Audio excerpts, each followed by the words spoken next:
Hello and welcome back. If you are new to this channel and watching for the first time, my name is Pep and I mainly talk about fragrances. In fact, I only talk about fragrances on this channel for the most part. Today I am reviewing a perfume from the house of L'artisan Parfumeur. It is called Dzongkha. It is created by one of the main L'artisan perfumers from the early days, Bertrand Duchefort.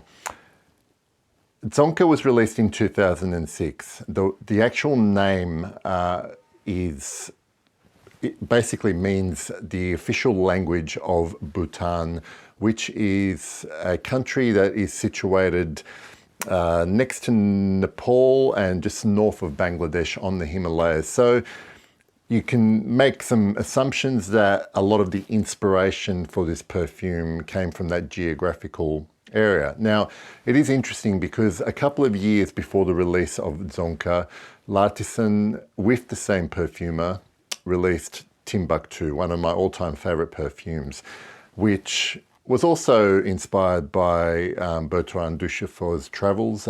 Presumably, he went to Timbuktu and created that perfume.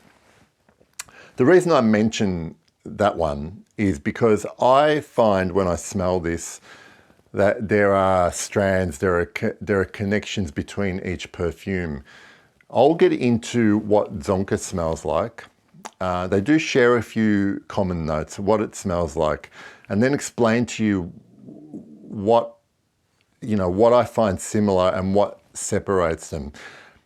This to me sometimes lives a little bit in Timbuktu's shadow. I think that Timbuktu's probably got a little bit more critical acclaim, if you want, and because this was released later, it probably doesn't get talked about now.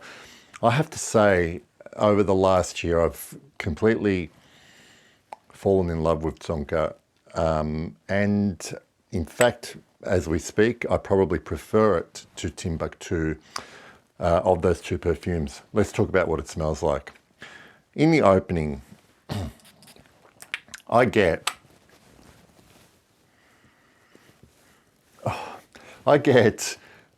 this, most simplistic way I can describe it is a watery floral. Now, peony is in full bloom is, to my mind, one of the most beautiful flowers on earth. In terms of the way it looks, and I immediately get reminded of peony. I know it's listed as a note, but I get that watery floral coming through. It's like finding, the best way I can describe it is like a bouquet of just budding roses in a watery grave. It's just got that kind of sweetness to it, but there is that like aquatic note.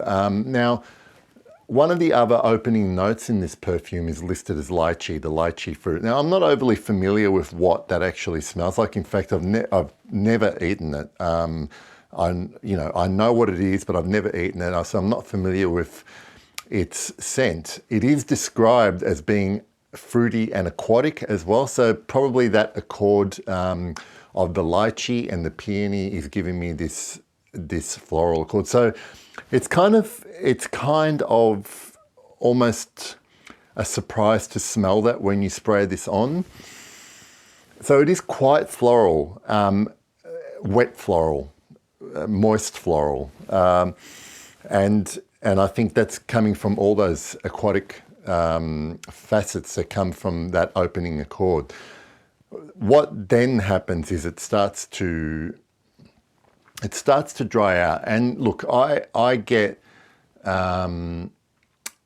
this is where I start to smell the similar notes that it shares with Timbuktu. In particular, that very dry vetiver, the wisp of incense, and there is something, the papyrus is there as well. Now these two scents share a distinct papyrus note, and I to my nose, they are the same note in both of these. So the Parfumeur, I think, has left a signature or some DNA that they both share in these perfumes.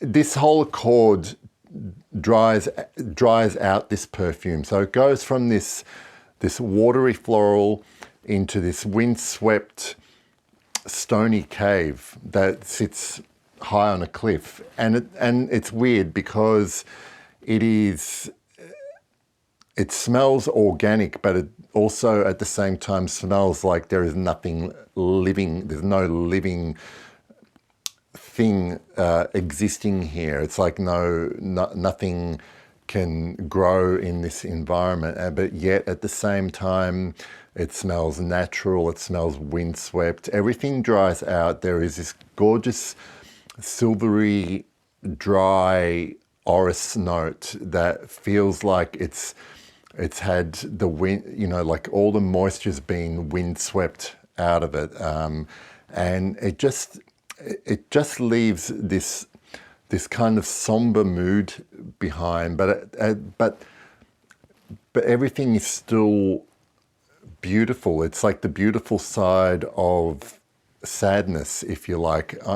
I'm getting a bit flowery with my language, but this is where I want to take Timbuktu and Dzongkha and compare them, because they share, I guess the best way to describe it, the simplest way to describe it is Timbuktu exists in warm climates. There is a sweetness about the air. You get a little bit of the earth being closer to it. You get a little bit more of the sun-baked environment. Here in Dzongkha you get altitude, you get wind, you get the cooler version of Timbuktu. Different geographies, but it feels like a perfect connection between the climate that started in Timbuktu with the wind sweeping it up to the Himalayas and creating the environment that is Dzongkha. In terms of performance, I would say Timbuktu is a little bit more extroverted in that it's more noticeable, although this lasts just as long on my skin. I get about 6-7 hours where I can clearly smell it. But this is more of a lingering whisper in the ear than Timbuktu constantly tapping you on the shoulder and making you know it's there. So I really love that about Dzongkha, and maybe I'm loving it a little bit more at the moment purely because it's the kind of vibe that I'm projecting. Sometimes perfumes are loved more purely because of the mood that I'm in, and I'm sure I'm not alone in this. So this is why I love Dzongkha. Now, the review is based on this older bottle with the orange label. This now still is on the L'artisan website, thankfully, because they've recently discontinued a few great perfumes. But this is still listed on their website, although this particular version is very difficult to find. But you can get it in the new darker bottle with the white label. I definitely recommend trying it, but I can't speak for the new version. I think it would still be worth trying, and hopefully it hasn't been changed to any kind of significance. But certainly recommend it. If you like Timbuktu, I think you should definitely try this just to test the contrast for yourself. And if you like Timbuktu, but there's something that's not quite making it a love for you, then maybe this is what you're looking for. Either way, Dzongkha is a hit and a firm favorite for mine. And I think that's all I want to say about it.